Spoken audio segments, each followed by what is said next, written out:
শালার বাসা থেকে আমারে বের করে দিচ্ছে এই পয়সার জন্য। তোর আরে এটা এটা এটা কি? আরে কে তুমি?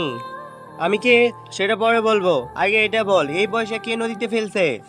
আর আমি ফেলছি কেন, কি হয়েছে? শালা তুই আমার বউয়ের মুখটা একদম দিছিস ভেঙে।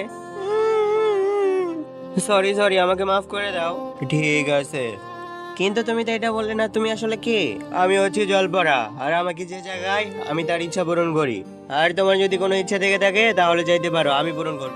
আচ্ছা সত্যি না মিথ্যা? আরে রাগ করতেছো কেন? আচ্ছা তাহলে বলো। আজকে আমি অনেক টেনশনে আছি, আমাকে তুমি দারু দিয়ে দাও। তারপরে যা হয় বন্ধুরা তা দেখে রাখি। এই ছবিটিকে যদি তুমি সুন্দর মনে করো তাহলে ভিডিওতে একটা লাইক দিয়ে দিও, আর আল্লাহর এই সুন্দর ছবিটির জন্য একটা সাবস্ক্রাইব করে দিও।